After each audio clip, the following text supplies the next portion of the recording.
हमारे बच्चे जो है आज बाल मजदूर हो चुके हैं बहुत ही।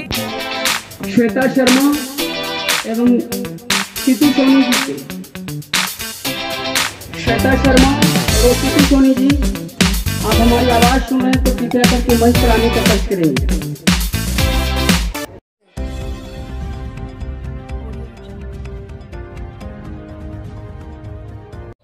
नमस्कार साथियों, मैं मनोज स्वराजी स्वागत करता हूं आपका मिनी संसद के मंच पे।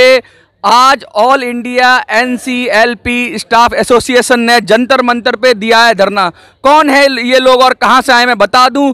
श्रम जो मंत्रालय है वहां वो एक स्कूल या चलाता था पहले, जिसके अंदर क्या होता था, एक परियोजना चलाता था जिसके अंदर जो ऐसे बच्चे होते थे जो बाल श्रम में काम करते थे या जो अलग अलग जगह पे काम करते थे या जो स्कूल ड्रॉप आउट होते थे उनको पढ़ाने का काम करते थे। ये लोग शिक्षक थे, लेकिन क्या हुआ, इनकी जो योजना थी, ऐसी योजना थी श्रम मंत्रालय की, उसको एजुकेशन डिपार्टमेंट में या एजुकेशन मंत्रालय में मर्ज कर दिया गया, उसको जोड़ दिया गया। लेकिन आज ये जो इन शिक्षक हैं ये बेहाल हैं, क्योंकि ये अपने आप को ठगा सा महसूस कर रहे हैं। मंत्रालय ने भी अपनी गलती मानी कि हमने योजना तो जोड़ दी, लेकिन जो लोग थे उसमें कार्यरत उनको नहीं जोड़ पाए। आइए बात करते हैं, सर क्या समस्या है और क्यों आए हैं जंतर मंतर पे। एक मिनट फिरोज, आप बताइए।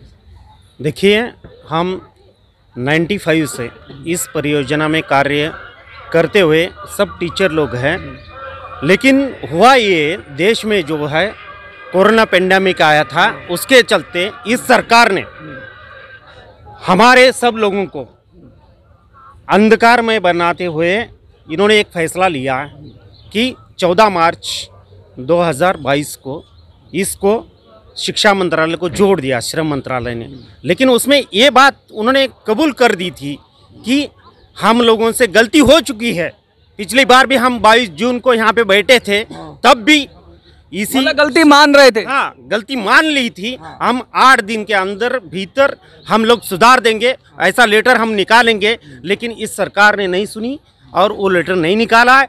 हम लोग सब इस परियोजना में काम करने वाले पूरे देश के जितने भी 21 राज्यों से 272 जिलाओं से सभी कर्मी, जितने भी भाई बहन हैं मेरे, सब लोग बेरोजगार हो चुके हैं।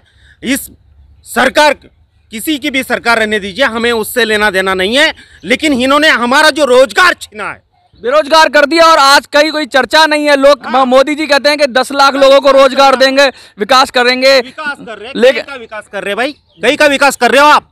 हाँ, मंदिर बना रहे हो, मस्जिद बना रहे हो, इसी में आपका विकास है। लोगों का रोजगार छीन के बहुत इतने सारे लोग बैठे हुए यहाँ पे, भाई ना है ये, इतने भाई लोग आए, कितने लोग इफेक्टेड हो गए हैं, कितने लोग होंगे? 36,000 लोग हैं पूरे देश के। 36,000 परिवार कह सकते हैं हम। हाँ, 36,000 परिवार जन। अच्छा, एक बात बताइए, आप उन देश का भविष्य बनाते हैं, आप उन बच्चों को पढ़ाते हैं जो बिल्कुल ही वो होते हैं, और आज आपके बच्चे मुश्किल में पढ़ रहे हैं, उनकी शिक्षा मुश्किल में। हमने समाज को सुधारा है, लेकिन आज हमारा ही समाज कौन सुधारेगा? ये सरकार कुछ है? आपका परिवार कैसे बचेगा? आपने दूसरा बचेगा? हमारे बच्चे जो है आज बाल मजदूर हो चुके हैं। बहुत ही चिंतनीय विषय है। सरकार ने कुछ गलती तो मानी है, आप कह रहे हैं जैसा कि, लेकिन क्या कुछ उस पर आगे कार्रवाई हुई? नहीं, अभी तक कुछ कार्रवाई नहीं हुई। इसलिए कि हम लोग जो पिछले जून महीने में हम लोग आए थे जंतर मंतर में, वहाँ पर जो शिक्षा मंत्री, लेबर मिनिस्ट्री के जो सचिव थे, उन्होंने बताया मेरा गलती हो गया, लेकिन गलती होने के बावजूद भी आज तक कोई इसका सुधार नहीं किया। हालांकि उन्होंने बोलना है कि हम लोग इसमें आपका जिम्मेदारी नहीं ले सकते हैं, क्योंकि आपको NGO बुलाने हैं, लेकिन यहाँ के NGO सब NGO से नहीं चलता है।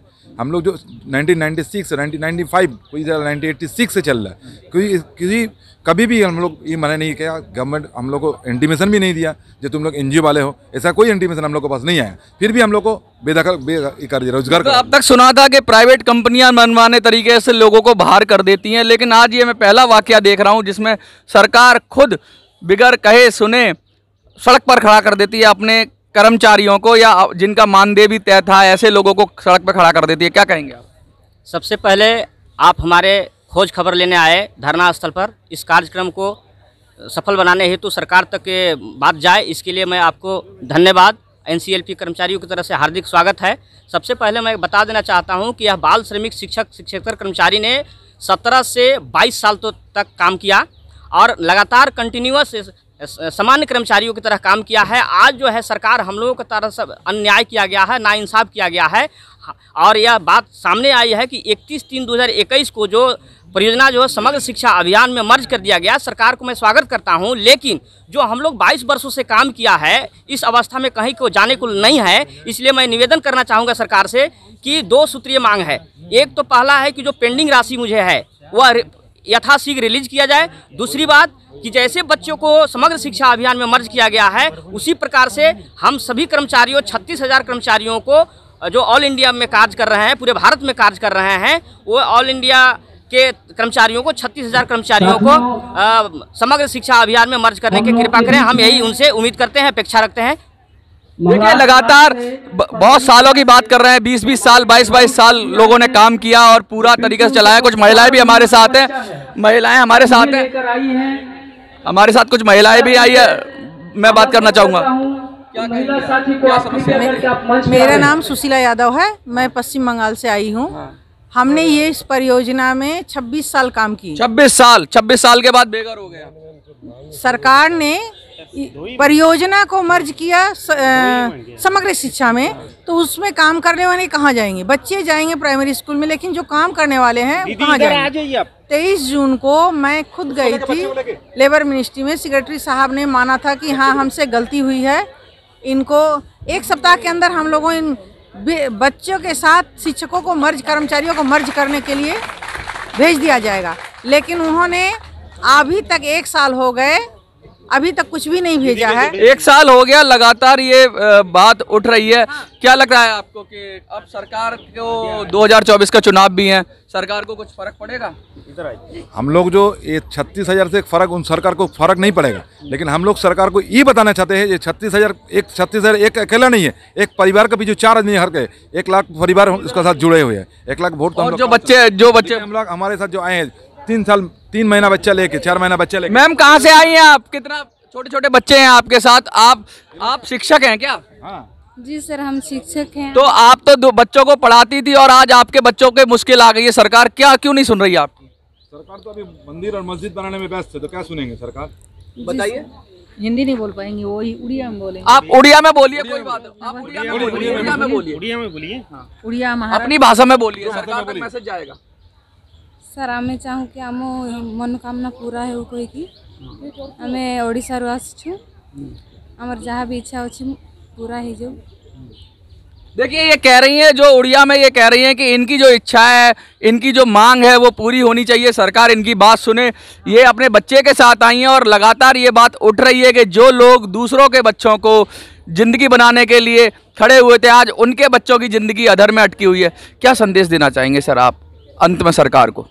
सरकार को यही बोलेंगे, आपने हमारा रोजगार छीना है। आपने बोला था जब इस शासन में आप आए थे तब बोला था कि हर साल में हम 2 करोड़ लोगों को रोजगार देंगे।